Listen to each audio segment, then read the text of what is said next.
Hindi sa inyo. Alam niyo po, Mayor, saan ka man naroon? Boy pa. Since mo lang kami binigyan ng venue. Ngayong gabi, binigyan mo kami ng pagkakataon makabalik tanaw at makauwi. You gave us a piece of our history back. Maraming salamat po sa pagpapahalaga ng ligasya ng aking ama, si Tatay Kevin Cosme. Alam niyo po, itong Humulong Tariles, dito po ako lumaki. Marami po kaming tumanda dito. Nandiyan si Maybe, si Gio dati, galing pa sumayo sa talikod. Si Tita Nova, syempre hanggang ngayon, fresh na fresh. Si Ate Dang, napakaganda pa rin. Si Ate Claudine, hindi nagbabago, di ba? Oo. Si Boy 2, tumanda lang kasi nag-direct siya, 2 years old, tumanda ng konti. Pero pogi pa rin. At ang aking kapatid is Baby. At yun po, sinama namin siyempre si Baldo, tumatanda na rin, kailangan mag-asawa. Hindi naman ako si Square Smoking, Square Bill. Laging bastet, kaya nandiyan din po aking mahal na asawa, si Jenny, at si Vito Kiso ng aking anak.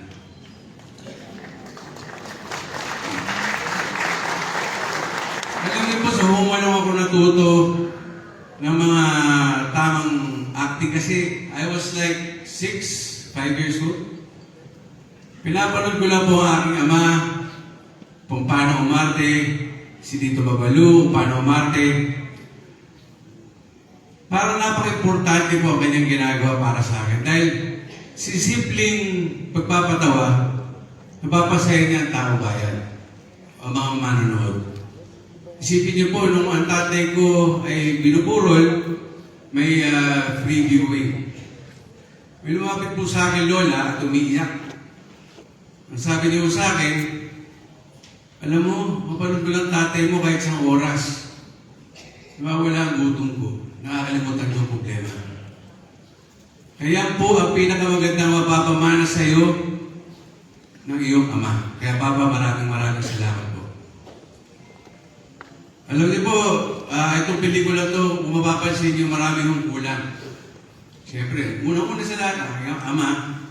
Pero nandito rin sila, tulad ni Mang Tomas. Sigurado, nasa backstage yun, nagbibilang ng mga utang pa rin namin. Alam niyo po, siyempre, hindi magiging totoo ang pangarap na to, hindi siyempre dahil sa ABS-CBN, kay Tita Cory, sa pagtulong sa amin, at sa pagbibigay ng tiwala, at sa pagpapayaran ng franchise. Maraming salamat, Tita Cory, at sa buong buo ng ABS-CBN. At siyempre po, sa aming mga kapatid, nagkaroon po ako ng pangalawang pamilya sa Humulong. Maraming salamat sa cast, nagbigay ng oras, pagod, para mabuo itong pelikula ito. 2 taon mahigit po ito. 2 years and a half in the making.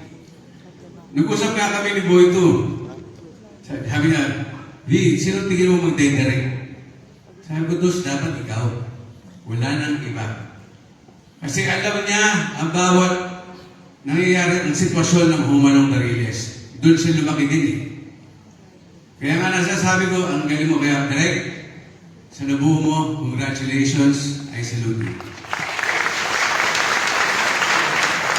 Pero, nilagay mo dito sa speech ko, maybe, bunso namin eh.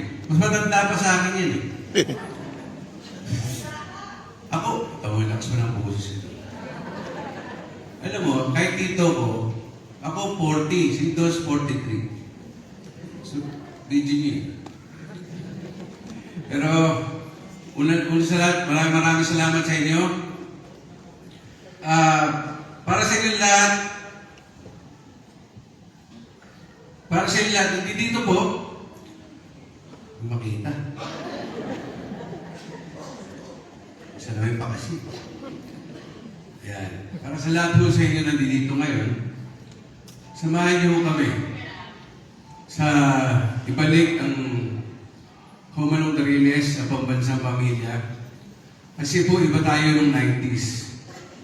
Iba po ang kabataan ng 90s. Mararamdaman po natin ang pagmamahal sa bawat pamilya, may aral, At walang swipe-swipe. Diba? Doon kasi, ang ginagawa natin ng 90s, medyo relax eh. Pag uwi ng bahay, after ng ABS-CBN News, kailangan nasa bahay niya ako para mapanood yung Home Along the Riles. Minsan, habang kumakain, sama-sama ang pamilya nanonood ng Home Along the Riles. Minsan, nakikinood pa ako sa kapitbahay para mapanood ng Home Along the Riles. Kaya ito po'y handog namin sa inyo na nagmamahal sa amin at lalong-lalo nagmamahal sa aking ama. Kaya thank you and God bless you. Yorme, maraming salamat sa lahat na namumuno sa Maynila at lahat ng kawani ng Maynila. Salamat. Ang hinihiling ko lang po, June 17 pa po ang labas namin. June 1 po ngayon. Para sa Maynila po to. Sana huwag kayo mag-video. Magkaroon tayo ng pirated, mahirap. Bawal ko na yan.